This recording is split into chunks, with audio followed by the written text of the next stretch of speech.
আজ আমরা পড়ব ম্যাপিং বা চিত্রণের দ্বিতীয় পার্ট, অর্থাৎ এখানে বাইজেক্টিভ থেকে শুরু হবে এবং কিছু স্ট্যান্ডার্ড এক্সাম্পল থাকবে।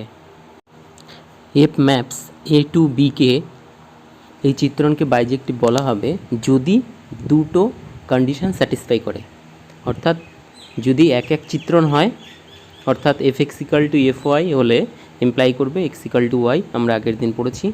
এবং দ্বিতীয় নম্বরটি, এটি সাবজেক্টিভ চিত্রণ হয়, অর্থাৎ বি এর অন্তর্গত প্রত্যেক পদের এতে তার প্রাকবিম্ব থাকবে, অর্থাৎ F A equal to B, অর্থাৎ ফাংশান এফ এর যে ইমেজ সেট হবে সেই ইমেজ সেট কোডোমেনের সঙ্গে অর্থাৎ পাল্লার সঙ্গে ইকুয়াল হবে, তখনই আমরা তাকে কি বলি, সাবজেক্টিভ চিত্রণ বলি। তাহলে এই দুটো যদি ইকুয়াল হয়, এই দুটোই যদি স্যাটিসফাই করে কোনো ম্যাপিংয়ের ক্ষেত্রে, তাহলে আমরা সেটাকে বলবো বাইজেক্টিভ চিত্রণ বা বাইজেকশন ম্যাপিং। তাহলে এক্ষেত্রে যদি এ ও বি দুটি সসীম সেট হয়, তাহলে এফ ম্যাপস এ টু এটি বাইজেকশন হলে তখন কি হবে, N A equal to N B, অর্থাৎ এর এলিমেন্ট সংখ্যা বি এর এলিমেন্ট সংখ্যা কী হবে, ইকুয়াল হবে। যেমন চিত্র 5-এ আমরা দেখতে পাচ্ছি কি 2 3 4 5 6, এটা হচ্ছে এলিমেন্ট। এখানেও 5 8 11 14 17, অর্থাৎ এ সেটেও 5টা এলিমেন্ট রয়েছে, বি সেটেও 5টা এলিমেন্ট রয়েছে। অর্থাৎ যদি সসীম হয় এ আর বি, তাহলে প্রত্যেক এলিমেন্টের সঙ্গে সংখ্যা সমান হবে। আর বাইজেকশন হতে গেলে দুটো কন্ডিশন স্যাটিসফাই করতে হবে, এক এক চিত্রণ আর হচ্ছে সাবজেক্টিভ চিত্রণ। মনে করো মূলদ সংখ্যা সমূহের set Q, F maps Q to Q, চিত্রণ F X equal to X plus B দ্বারা প্রদত্ত, যেখানে A B X belongs to Q এবং এ নট ইকাল টু 0। প্রমাণ করো যে এফ চিত্রণটি একটি বাইজেকশন। তাহলে দুটো দেখব, একটা হচ্ছে একক চিত্রণ হচ্ছে কিনা, আর একটা হচ্ছে সাবজেক্টিভ চিত্রণ হচ্ছে কিনা। তাহলে প্রথম একক চিত্রণের জন্য আমাকে কি দেখাতে হবে, যদি F X equal to F Y হয় তাহলে ইমপ্লাই করতে হবে এক্স ইকাল টু ওয়াই। তাহলে F X equal to F Y লিখলাম, সেখান থেকে এফ এক্স মানে এ এক্স প্লাস বি, আর এফ ওয়াই মানে A Y plus B, imply করছে বিবি কেটে গেল, এমপ্লাই করছে এক্স ইকাল টু ওয়াই। তার মানে এটা হচ্ছে আমাদের একক চিত্রণ, অর্থাৎ ইনজেক্টিভ। একক চিত্রণের আর একটা নামই হচ্ছে ইনজেক্টিভ। নেক্সট, কিউ উপ অঞ্চলের যে কোনো পদ ওয়াই, তাহলে F X equal to Y. গতদিন আমরা লাস্ট এক্সাম্পল যেটা দিয়ে শেষ করেছিলাম, যদি সাবজেক্টিভ দেখাতে হয় তার মানে কি, প্রথম F X equal to Y ধরতে হয়, তারপর এফ এক্সের মান বসিয়ে সেখান থেকে এক্সের মানটা বের করতে হয়, তারপর F X equal to F Y minus B by A, সেখানে এটা হচ্ছে Y minus B by A, এটাই হচ্ছে আমার এক্স। তাহলে এ ডট এক্সের জায়গায় ওটা বসিয়ে দিলাম প্লাস বি, এবং সেটা ক্যালকুলেশন করে আমি ওয়াই পেলাম। তার মানে এফ চিত্রণটি একটি সাবজেকশন। তার মানে এফ চিত্রণটি দুটো কন্ডিশন স্যাটিসফাই করলো, এক এক ম্যাপিং হলো অর্থাৎ ইনজেক্টিভ হলো, আর হচ্ছে সাবজেক্টিভ হলো সাবজেকশন হলো। তার মানে এই দুটো কন্ডিশন স্যাটিসফাই করলেই সেই ম্যাপিংটি কী ম্যাপিং, সেই ম্যাপিংটি হচ্ছে বাইজেকশন ম্যাপিং। অর্থাৎ এই যে উদাহরণটি, এই ম্যাপিংটি হচ্ছে বাইজেক্টিভ। নিচের সঙ্গত চিত্রণের বাইজেক্টিভিটি আলোচনা করো। F maps R to R, তার মানে রিয়েল নাম্বার বাস্তব সংখ্যার উপর ম্যাপিংটি ডিফাইন।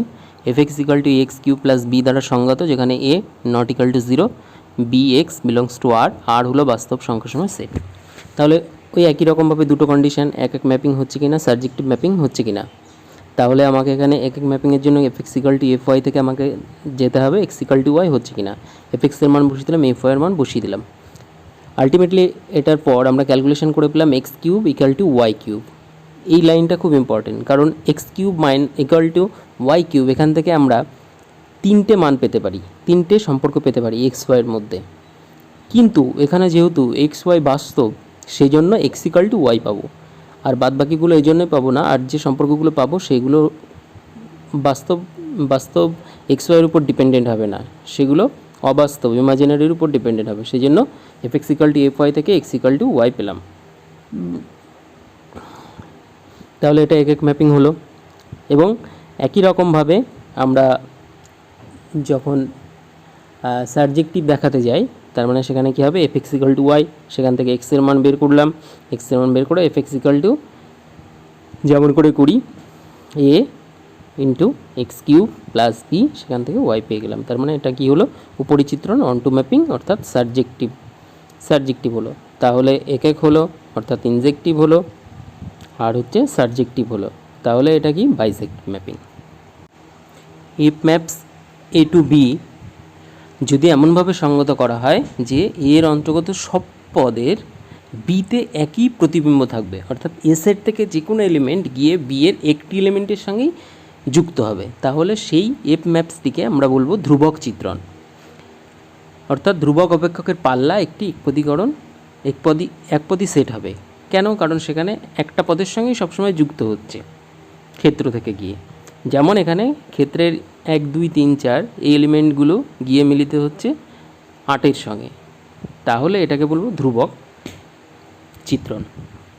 মনে করো এ 1 2 3 4 বি 7 8 9, কিন্তু F maps A to B চিত্রণ এক্স বিলংস টু এর জন্য এফ এক্স ইকাল টু কী হচ্ছে, এফ এক্স ইকাল টু 8 দ্বারা সঙ্গত। তার মানে ধ্রুবক চিত্রণের ক্ষেত্রে সবসময় ম্যাপিংটা আমরা কী পাবো, F X equal two 8, F X equal two 9, F X equal to 1, এগুলোই হচ্ছে কি ধ্রুবক চিত্রণ।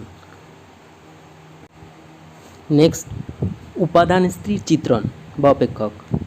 উপাদান স্থির চিত্রণ বা অপেক্ষক আমরা এরকমভাবে ডিফাইন করতে পারি, যে এলিমেন্ট থেকে যাচ্ছে, ক্ষেত্রের যে এলিমেন্ট থেকে পাল্লার যে এলিমেন্টে যাচ্ছে, ক্ষেত্রেরও যে এলিমেন্টের মান যা থাকবে পাল্লার ক্ষেত্রেও তাই থাকবে। অর্থাৎ ক্ষেত্র 1-এর থেকে গিয়ে পাল্লাতে 1-এর সঙ্গে যুক্ত হবে।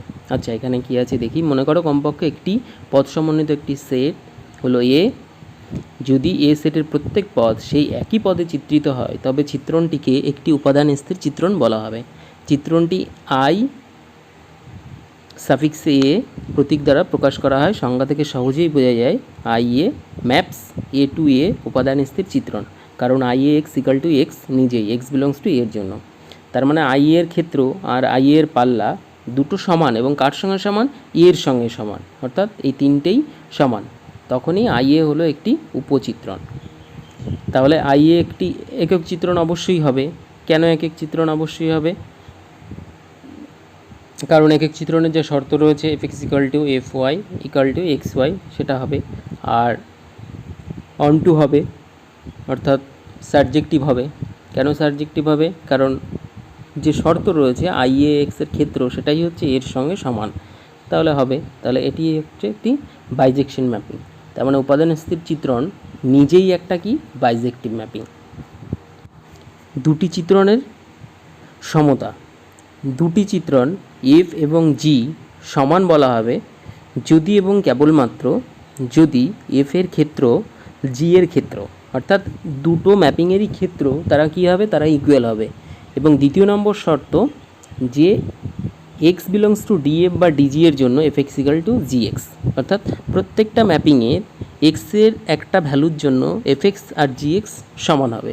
তার মানে দুটো শর্ত, এদের ডোমেন সেম হবে, অর্থাৎ ক্ষেত্রও সেম হবে, আর কী হবে, যে কোনো এক্সের জন্য কী হবে, F X equal to G x হবে। এই দুটো কন্ডিশন স্যাটিসফাই করলে দুটো ম্যাপিং সর্বদা কী হবে, সমতা। দুটি চিত্রণের সমতার এই হচ্ছে শর্ত। আচ্ছা, দুটি ম্যাপিংয়ের সমতার একটি উদাহরণ দেখি। A 1 2 3 B 1 8 27, F maps A to B চিত্রণ F X equal to X cube, এবং G maps A to B যেখানে G X equal to 6 X square minus 11 X plus 6 দ্বারা সঙ্গত যুক্তি সহ এফ ইকাল টু জি কিনা বলো। তার মানে হচ্ছে এফ আর জি এর ইকুয়ালিটি চেক করতে বলা হয়েছে।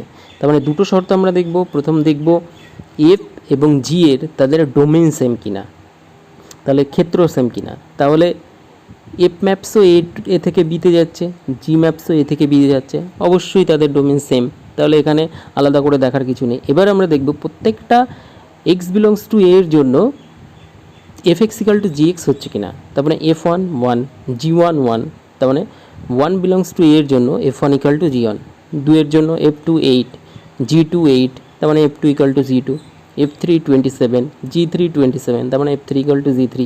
তার মানে এফ এবং জি চিত্রণ দুটি সমান, যেহেতু প্রথমত ওদের ডোমেন সেম এবং দ্বিতীয়ত প্রত্যেকটা ভ্যালুতে তারা বোথ ইকুয়াল, সেজন্য এই ম্যাপিং অর্থাৎ এফ এবং জি ম্যাপিং তারা ইকুয়ালিটি কন্ডিশন স্যাটিসফাই করছে।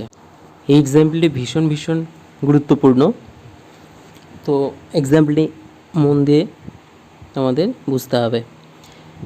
বাস্তব সংখ্যাসমূহের সেট আর এবং F maps R to R, X belongs to R, F X equal to sine X দ্বারা সঙ্গত। প্রমাণ করো যে একক কিংবা উপরিচিত্র নয়। তাহলে একক কখন হয়? যদি F X equal to F Y imply করে X equal to Y, F alpha equal to F beta, F alpha sine alpha equal to sine beta, তাহলে এখান থেকে sine alpha equal to sine beta, এর আমরা সমাধান জানি ট্রিগোনোমেট্রিতে 11-এ আমরা পড়েছি, alpha equal to N pi plus -1 whole to the power N beta. N belongs to জেডের জন্য এফ আলফা এফ বিটা হলে কেবল আলফা ইকাল টু বিটা সমাধান হয় না, কারণ এন ইকাল টু যদি 1 নিই, তার মানে এন ইকাল টু 1 নিলে আমরা কী পাবো, alpha equal to pi minus beta. তাহলে বিটার মান যদি আমি π/3 নিই, তাহলে আলফার মান পাবো 2π/3। তার মানে F alpha equal to F beta থেকে আমি ইমপ্লাই করে X equal to alpha equal to beta পাচ্ছি না, alpha not equal to beta হয়ে যাচ্ছে। তাহলে এখান থেকে আমরা কি বলতে পারি, এটা একক চিত্রণ নয়। নিচে আর একটা এক্সাম্পল দিয়ে আর একটা শর্ত দেওয়া রয়েছে, এফ 2π/3, সেটা থেকে আমি মান কী পাচ্ছি, √3/2। সিমিলারলি এফ π/3, সেটা থেকেও মান পাচ্ছি √3/2। তার মানে আলফা বিটা আলাদা আলাদা মান হওয়া সত্ত্বেও F alpha equal to F beta, তার মানে এটা উল্টো শর্ত, অর্থাৎ এক্স নট ইকাল টু ওয়াইয়ের জন্য ইমপ্লাই করবে F X not equal to F Y, সেটাও হচ্ছে না। তার মানে আলটিমেটলি এটা একক নয়। দ্বিতীয় ক্ষেত্রে আমরা দেখব এটা সাবজেক্টিভ কিনা, মানে উপরিচিত্রণ কিনা। তাহলে উপরিচিত্রণের ক্ষেত্রে X sine X -1 less equal to sine X less equal to 1। তাহলে এফের পাল্লা আমরা কি পাচ্ছি, এফের পাল্লা সর্বদা -1 থেকে 1-এর মধ্যে থাকবে। কিন্তু এই পাল্লাটি কি রিয়েল নাম্বারের সঙ্গে সমান, মানে উপ অঞ্চল বাস্তব সংখ্যার সঙ্গে সমান? অবশ্যই সমান নয়। বাস্তব সংখ্যা হিউজ সেট, সব থেকে লেন্দি সেট, কিন্তু এখানে এটা শুধুমাত্র -1 থেকে 1-এর জন্য, তার মানে দুটো আনইকুয়াল, তার মানে এটা উপরিচিত্রণ নয়। তার মানে এই যে ম্যাপিংটি ছিল F maps R to R F X equal to sine X, সেটি এককও নয়, আবার উপরিচিত্রণও নয়, তার মানে অবশ্যই বাইজেক্টিভ নয়। A -1 -2 0 1 5/2 3 B -6 -5 0 1 4 9 F maps A to B F X equal to 2x² -3x -5 দ্বারা সঙ্গত। এফ এ নির্ণয় করো F A equal to B কিনা বলো। তাহলে এফ এক্স ফাংশনটা আমরা জানি, -1 বসিয়ে 0 পেলাম, -2 বসিয়ে 9 পেলাম, 0 বসিয়ে -5 পেলাম, 1 বসিয়ে -6 পেলাম, 5/2 বসিয়ে 0 পেলাম, f3 বসিয়ে 4 পেলাম। তার মানে আলটিমেটলি এখানে আমরা যে পাল্লাটি পেলাম, সেই পাল্লাটি হচ্ছে 0 9 -5 -6 4। সেটা কি বি এর সঙ্গে সমান হচ্ছে? না, সমান হচ্ছে না। কেন সমান হচ্ছে না? কারণ এখানে 1 does not belongs to F এ, কারণ বিএতে 1 রয়েছে, বি এর মধ্যে 1 রয়েছে, কিন্তু এখানে এফ এর মধ্যে 1 নেই। তার মানে F A does not equal B. তার মানে এটা কি ম্যাপিং হবে না, এখানে নেই প্রশ্নটা করা, কিন্তু কি ম্যাপিং হবে না, এটা 1-2 ম্যাপিং হবে না, তার মানে সাবজেক্টিভ ম্যাপিং হবে না। যদি সব স্বাভাবিক সংখ্যা সেট এন হয়, তবে প্রমাণ করো যে F maps N to N চিত্রণ, যা F N equal to N minus minus of whole to the power N দ্বারা সঙ্গত একটি বাইজেকশন। প্রথম আমরা ম্যাপিংটা দেখে নেব ভেঙে। এফ এন যদি এন এর মান জোড় হয়, তাহলে আমরা কি পাবো, এন এর মান জোড় হলে n-1 পাবো, আর যদি এন এর মান বিজোড় হয়, তাহলে আমরা কি পাবো, n+1। এবার আমরা 3টে শর্তের জন্য এটা দেখাবো, মানে 1-1 অর্থাৎ এক ম্যাপিংটা আমরা 3টে শর্তের জন্য কীরকমভাবে দেখাবো। যদি উভয় জোড় হয়, উভয় বিজোড় হয়, একটি জোড় একটি বিজোড় হয়, তাহলে উভয় যদি জোড় হয় F X equal to F Y x-1 y-1 x equal to Y, ঠিক আছে। এক্স ওয়াই যদি উভয় বিজোড় হয়, তাহলে F X equal to F Y x+1 equal to y+1, সেখান থেকেও x ইকাল টু ওয়াই, সেটাও ঠিক আছে। এক্স যদি জোড় এবং ওয়াই যদি বিজোড় হয়, তাহলে কী হবে, X not equal to Y, X not equal to ওয়াইয়ের জন্য অবশ্যই একটা জোড় একটা বিজোড়, তাহলে X not equal to Y হবে, আর সেক্ষেত্রে F X not equal to F Y হবে। তার মানে এফ চিত্রণটি কী হবে, এক চিত্রণ হবে। আর এফের সংজ্ঞা থেকে আমরা কী পাবো, f1 1, f3 4, f2 1, f4 3। তার মানে এফের যে পাল্লাটি সেটা হচ্ছে 2 1 4 3 এরকম করে শুরু হচ্ছে, অর্থাৎ টোটালটাই হচ্ছে এন সেটটা হচ্ছে। তাহলে এক্ষেত্রে আমরা কী পাবো, এফের পাল্লা এর উপ অঞ্চল এনের সঙ্গে সমান হবে, তার মানে এটি একটি উপচিত্রণ। অথবা আরেকভাবে করতে পারি আমরা, যখন এফ এক্সটা জোড় তখন n-1, মানে F X equal two x-1, এটা থেকে F X equal to Y ধরে এক্সের মানটা বের করে, যেমন করে আমরা সাবজেক্টিভের ক্ষেত্রে করি, আর জোড়ের ক্ষেত্রেও করলাম, বিজোড়ের ক্ষেত্রেও যদি দেখাতে পারি, তার মানে সেটা উপচিত্রণ হবে। আর এটা এখানে উপচিত্রণটা উদাহরণের সাহায্যে দেখানো হয়েছে, তার মানে দুটোই হলো, এক হলো আর পরিচিত্রণ হলো, অর্থাৎ ইনজেক্টিভ হলো, সাবজেক্টিভ হলো, তার মানে ম্যাপিংটা কী হবে, বাইজেক্টিভ। 6-1 প্রমাণ করো যে F maps R to R F X equal to cos X দ্বারা সংগত এক এক কিংবা উপরিচিত্রণ নয়। এটা হচ্ছে F X equal to sine X, যেমন করে করেছি তেমনি করে করতে হবে, এটা বাড়ির কাজ। 2 দেখাও যে modulus function F X equal two mod x দ্বারা প্রদত্ত তা এক এক কিংবা উপরিচিত্রণ নয়। এখানে x equal two mod x ফাংশনটা এক্স যখন x greater equal to 0 minus x যখন এক্স লেস ইকাল টু 0, এটা হচ্ছে জোড় বিজোড় যেমনভাবে থাকলে আমরা করছিলাম তেমনিভাবেই করতে হবে।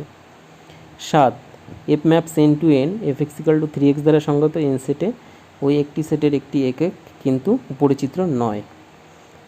একদম খুবই সিম্পল প্রবলেম, আমরা যতগুলো করেছি তার মধ্যে পেরে যাবে। প্রমাণ করো এফ ম্যাপস আর টু আর চিত্রণ যা F X equal to X cube plus 3x দ্বারা সংগত আর সেটে ওই একই সেটের একটি বাইজেকশন। অর্থাৎ প্রথম আমরা একক দেখাবো, তারপর সারজেকশন দেখাবো, তাহলেই কী হবে, বাইজেকশন ম্যাপিং হবে। নেক্সট ডেতে আমরা চিত্রণসমূহের সংযোজন ধর্মাবলী এবং এই চিত্রণগুলির বিপরীত চিত্রণ এই নিয়ে আলোচনা করব। আর একটা ক্লাস হবে চিত্রণের।